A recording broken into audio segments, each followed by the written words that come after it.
Kalau kita tergoda terhadap dosa, itu bukan karena Tuhan yang memberi kita pencobaan. Itu karena memang pilihanmu.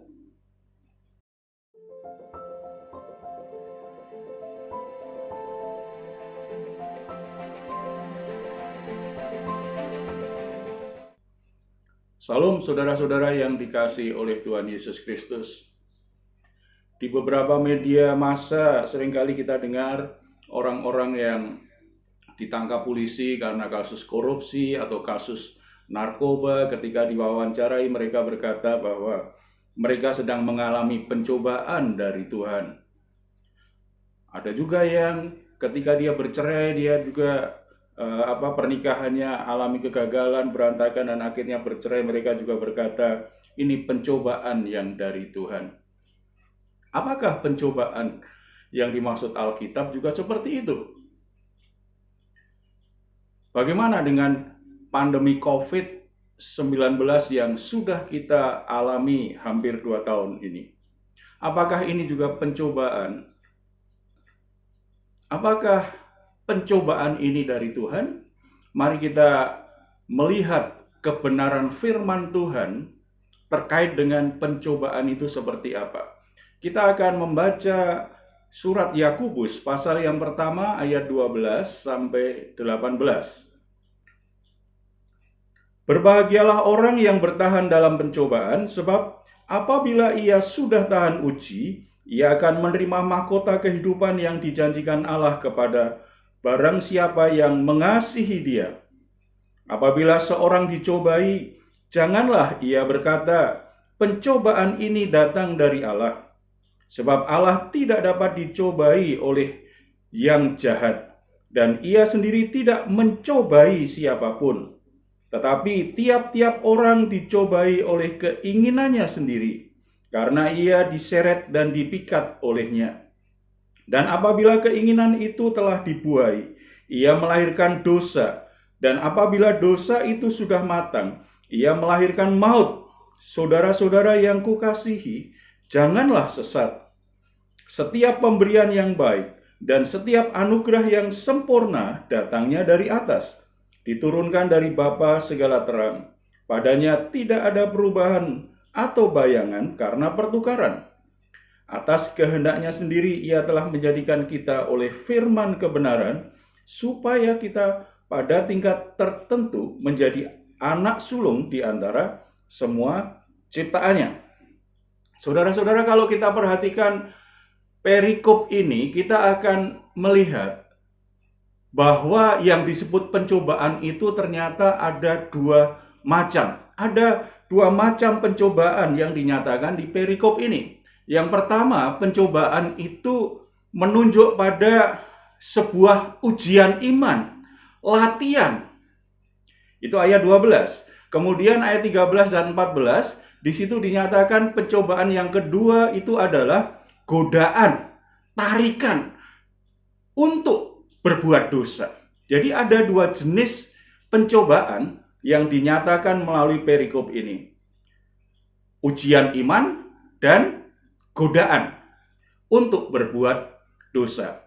2 hal yang sangat berbeda, tetapi seringkali ketika muncul ujian iman, godaan juga muncul. Kita akan perhatikan 2 macam pencobaan ini. Yang pertama, ujian iman. Orang-orang Kristen di abad pertama ketika surat Yakobus ini ditulis, mereka adalah orang-orang yang hidup dalam kemiskinan. Mereka secara ekonomi kekurangan.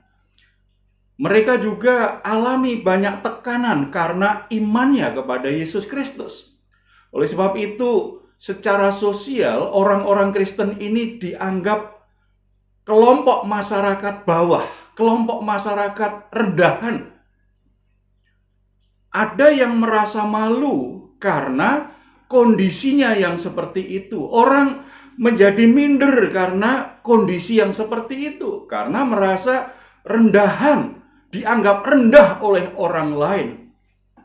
Makanya kalau kita perhatikan di pasal 1 yang di ayat sebelumnya, di ayat 2, di situ dikatakan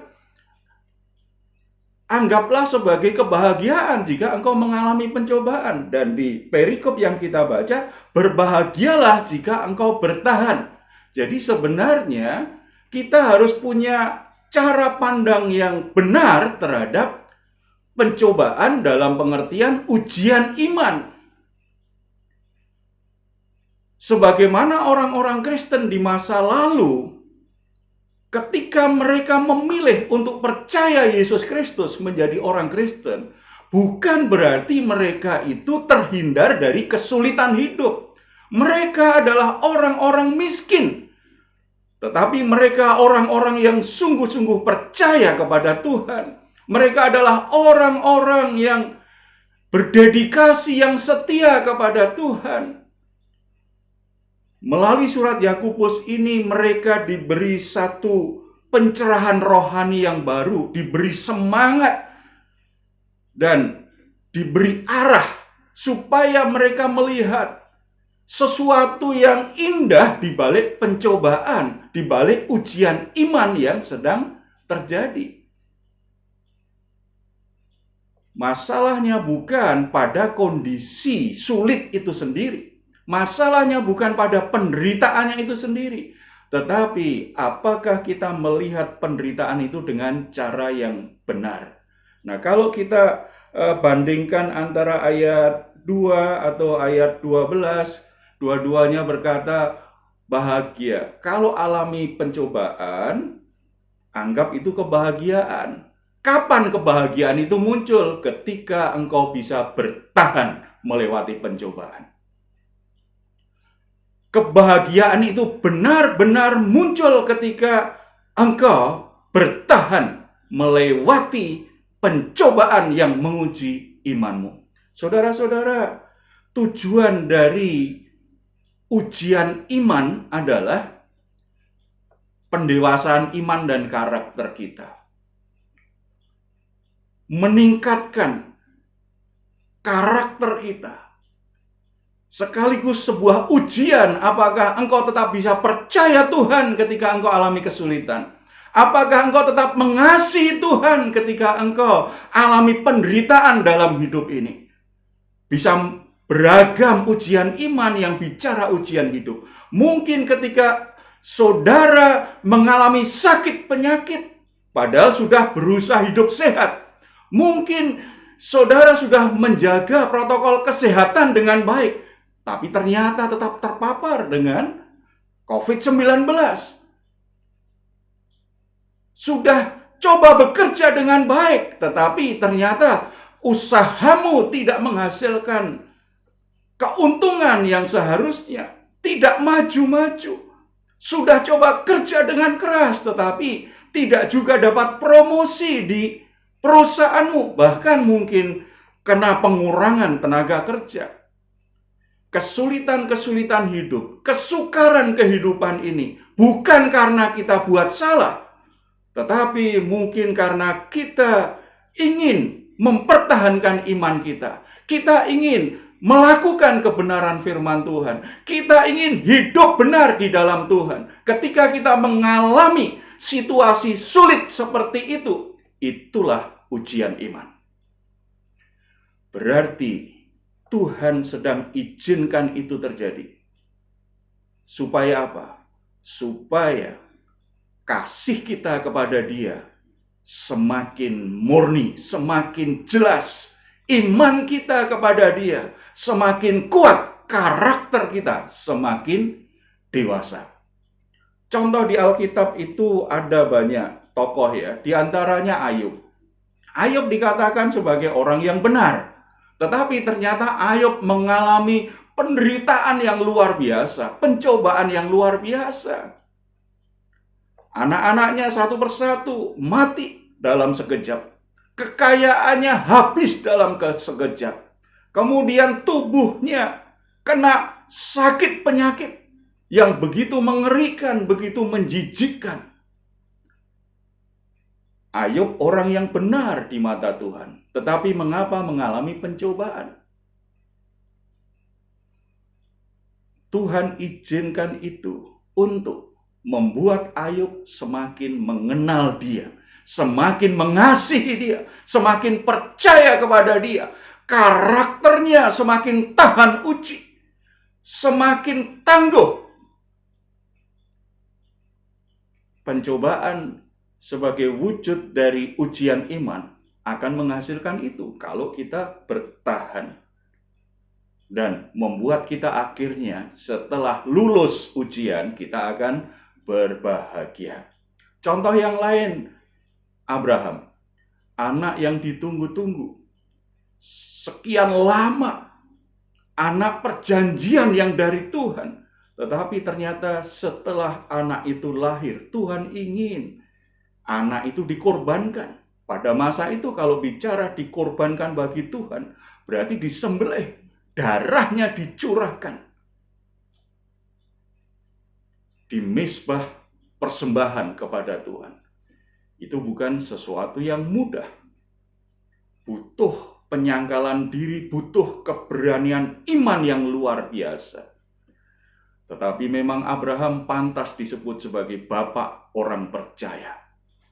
Karena ketika Tuhan berkata, persembahkan anakmu walaupun berat, tetapi dia tetap bisa berkata, ya Tuhan, aku akan lakukan. Iman Abraham, kasih Abraham itu tidak pernah berkurang sedikit pun. Walaupun anak kesayangan, seseorang yang begitu ditunggu-tunggu, yang begitu berarti dalam hidupnya diminta Tuhan, dia rela berikan untuk Tuhan. Saudara, ini ujian iman.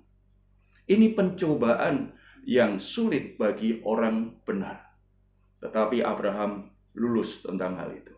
Jadi saudara-saudara, mungkin selama ini kita mengalami situasi sulit.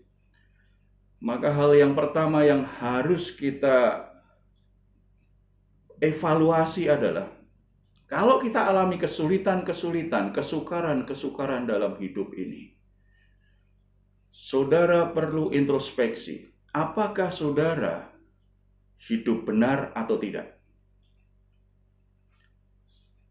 Ini ujian iman atau godaan. Saudara mesti mengerti dengan hal itu.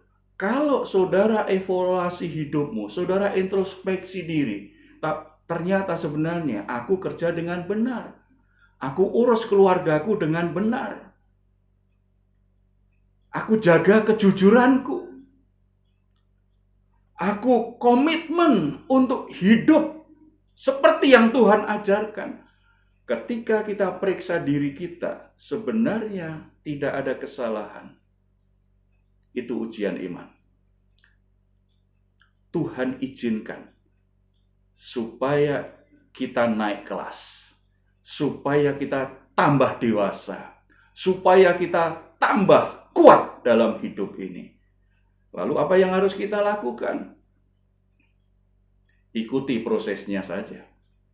Berserah kepada Tuhan, bukan menyerah. Tidak, berserah kepada Tuhan. Baik Ayub maupun Abraham, kita lihat kisah belakangnya adalah happy ending, sebuah kebahagiaan. Ayub dipulihkan segala sesuatu yang hilang dari hidupnya. Karena pencobaan itu dipulihkan, bahkan dilipat gandakan dari Tuhan. Abraham ketika ingin persembahkan anaknya, ternyata Tuhan gantikan dengan anak domba. Anak itu tetap kembali pulang dengan dirinya. Saudara-saudara, kalau itu ujian iman, jangan takut. Namanya ujian itu ada batas waktunya. Namanya ujian itu Tuhan sudah ukur kemampuan kita. Tuhan hanya ingin, kamu itu kapasitasnya sebesar apa sih? Kamu itu kekuatanmu seberapa besar sih? Kesungguhan imanmu kepadaku sekuat apa sih? Kasihmu kepadaku sebesar apa sih? Tuhan hanya ingin memastikan bahwa kita itu sudah dalam kondisi yang semakin dewasa. Jadi ada batasnya, makanya berserah, ikuti proses Tuhan. Minta kekuatan Tuhan. menopang kita supaya kita bisa bertahan dalam pencobaan. Ketika kita bertahan dalam pencobaan, ada janji Tuhan yang indah kan di ayat 12 tadi kita baca lagi. Berbahagialah orang yang bertahan dalam pencobaan, sebab apabila ia sudah tahan uji, ia akan menerima mahkota kehidupan yang dijanjikan Allah kepada barang siapa yang mengasihi Dia. Janji yang sangat indah. Kalau kita bertahan dalam pencobaan yang berupa ujian iman kita, latihan-latihan kehidupan yang mendewasakan kita, maka kita akan berbahagia. Karena apa? Karena Tuhan akan memberikan mahkota kehidupan, sesuatu yang mulia. Ketika kita lewati ujian iman itu, Tuhan masih temukan kita masih mengasihi Dia. Kita masih percaya kepada Dia. Itu makna pencobaan yang pertama. Bertahan apapun situasinya.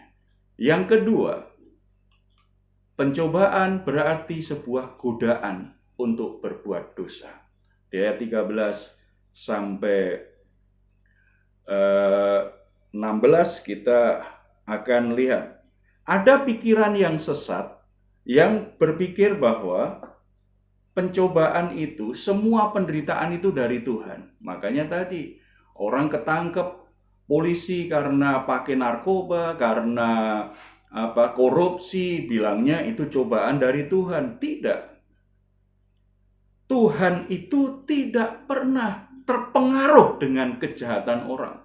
Artinya Tuhan tidak akan terpengaruhi, tidak akan dipengaruhi oleh manusia yang berdosa sehingga dia akhirnya kompromi dengan dosa, dia akhirnya juga ikut berdosa. Tidak, Tuhan itu tidak pernah bisa dipengaruhi oleh apapun, termasuk oleh dosa dan kejahatan, karena pribadinya kekal, tidak mungkin bisa berubah. Tetapi Tuhan juga tidak memberi pencobaan. Tuhan itu tidak akan memberikan sesuatu yang buruk dari hidupmu, dalam hidupmu. Tuhan tidak akan memberikan sesuatu yang jahat dalam hidupmu.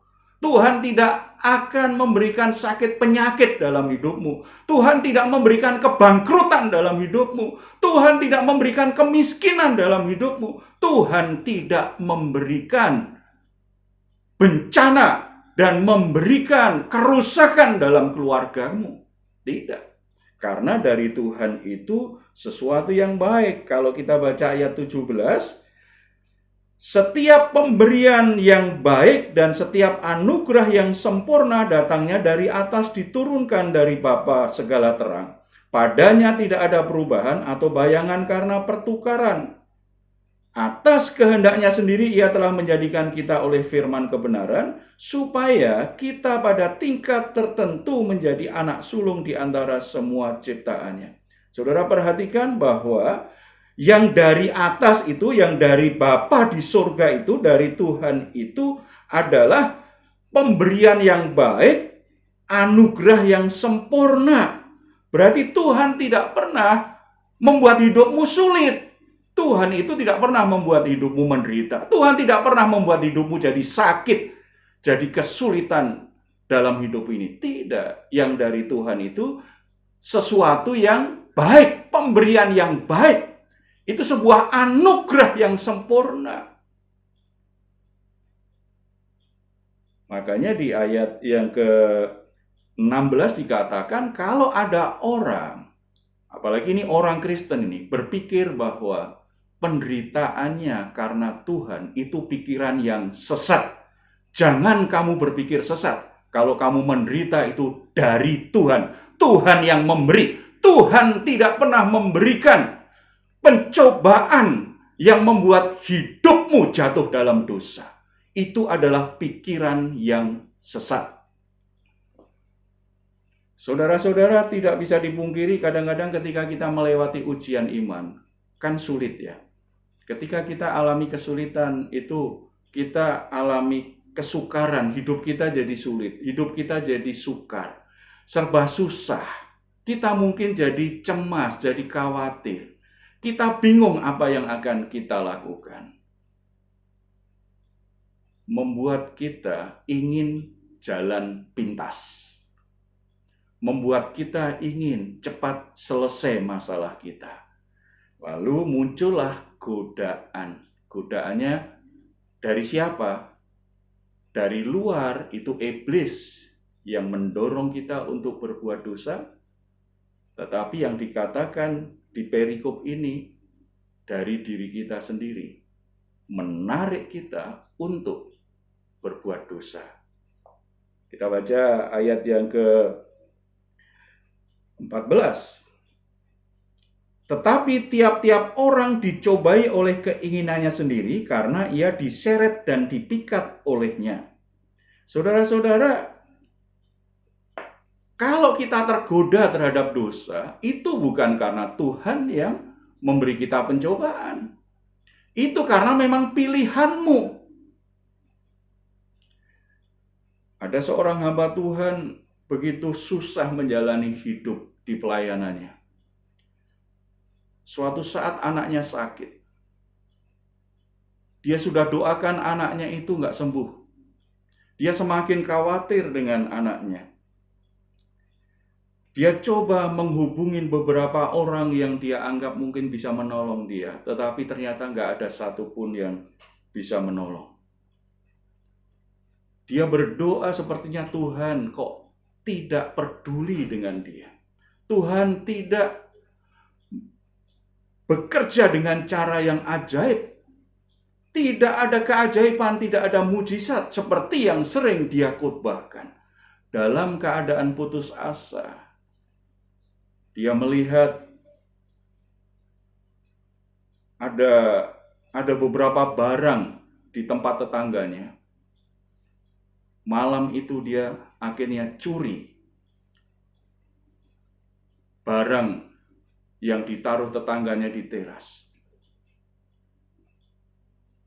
Dia jual dan duitnya dia pakai untuk membawa anaknya berobat. Tetapi ternyata setelah itu ketahuan bahwa dialah sang pencuri. Karena tetangganya melapor, ketika diselidiki gampang sekali. Karena sebagai hamba Tuhan memang nggak pinter berbuat jahat. Sebagai hamba Tuhan dia tidak pintar jadi pencuri, makanya langsung ketahuan dan ditangkap, dimasukkan penjara. Saudara-saudara, apakah kira-kira Tuhan yang memberikan pencobaan kepada hamba Tuhan ini? Mungkin ketika anaknya sakit, itu bagian dari ujian iman. Tetapi apakah Tuhan yang mendorong dia untuk mencuri? Tidak. Karena dia ditarik keinginannya sendiri. Dia berpikir mencuri itu merupakan solusi untuk mengatasi masalahnya. Dia berpikir kalau mencuri masalahnya selesai. Kalau dia punya duit, anaknya dibawa ke rumah sakit, pasti beres, sembuh. Saudara-saudara, itu pikiran sesat. Duit tidak akan bisa menyelesaikan solusi dalam segala hal. Mungkin dia bisa bawa anaknya ke rumah sakit, tetapi tidak bisa menjamin bahwa anaknya akhirnya sembuh. Sebab yang terjadi kemudian adalah anaknya itu meninggal dunia di rumah sakit.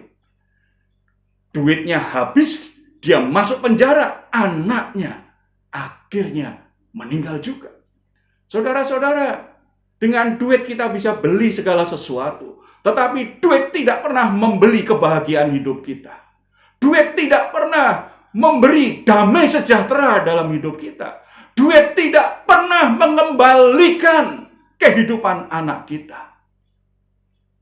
Itu pikiran sesat kalau berpikir bahwa kalau buat kesalahan, buat dosa, lalu menganggap Tuhan maklum atau bahkan menganggap Tuhan izinkan karena memang situasinya sulit.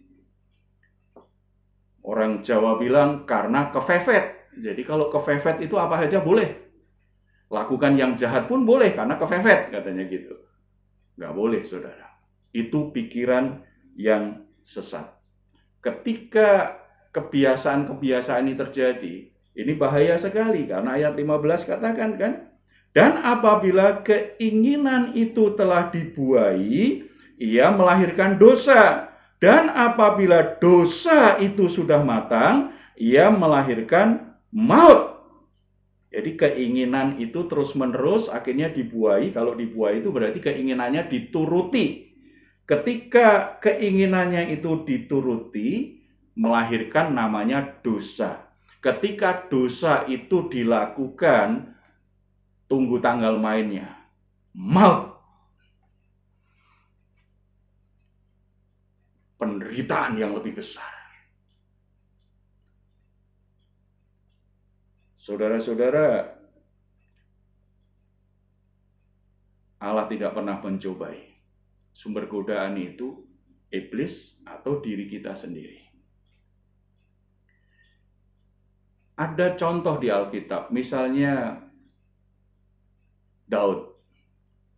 Setelah mengalami kemenangan yang begitu banyak, Daud akhirnya ingin istirahat. Sementara tentaranya berperang, itu musim perang. Ternyata zaman dulu ada yang namanya musim perang. Ada waktu tertentu, kerajaan satu dengan kerajaan yang lain itu berperang.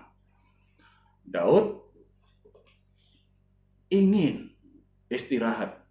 Tetapi ternyata karena dia ingin istirahat, disotoh-sotoh itu kisah yang sangat terkenal ya. Bagaimana dia kemudian berzinah dengan Batseba.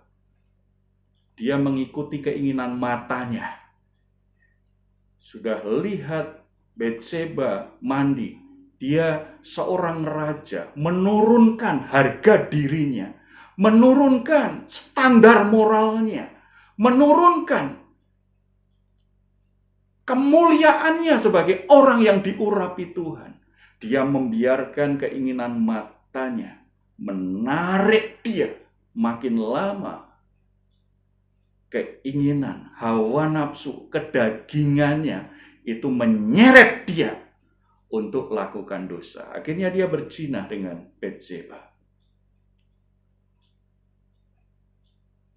Contoh lain sehari-hari banyak tentang hal ini ya. Misalnya, ada seorang penjudi, mantan penjudi. Dia sudah bertobat dan sudah jalani hidupnya dengan baik. Tetapi dia tidak mau keluar dari hobinya nongkrong di Lapo Tua. Di Lapo Tua itu banyak sekali orang yang sambil nongkrong di situ, dia main catur, dia main judi, dia minum tua. Karena dia tidak mau menghentikan itu, dia tetap aja nongkrong di situ. Aroma tua dan bunyi yang di telinga dia zaman dulu itu kan indah sekali. Kartu ditaruh itu kan bunyinya indah bagi para penjudi. Akhirnya nggak berapa lama dia ikut lagi. Tidak hanya ikut judi, kembali lagi kebiasaan judi, kebiasaan mabuknya kembali lagi. Saudara-saudara, jangan berkata bahwa Tuhan tidak sayang, Tuhan tidak mengasihi, Tuhan nggak bisa merubah. Karena dia membiarkan godaan dalam dirinya, keinginan dagingnya, itu menyeret dia untuk lakukan dosa. Contoh yang lain misalnya, ada orang yang gajinya kecil tetapi sok gaya. Pengen sebentar-sebentar ganti baju baru, beli baju, ingin berpenampilan yang seperti artis, padahal gajinya nggak mencukupi. Akhirnya apa yang dia lakukan? Uang belanjaannya habis hanya untuk beli baju, hanya untuk penampilan. Nggak ada lagi duit yang cukup, akhirnya begitu gampang dia berhutang. Nggak berapa lama dia terbelit dengan hutang keuangan yang luar biasa. Hidupnya susah, hidupnya menderita. Bukan karena Tuhan menguji, karena ditarik oleh keinginannya sendiri. Ini pencobaan yang sifatnya godaan. Makanya pikiran yang sesat, kalau gara-gara kesalahan sendiri, karena mengikuti keinginannya sendiri, sehingga hidup kita susah, hidup kita sukar, Lalu kita berpikir, kenapa Tuhan tidak menolongku?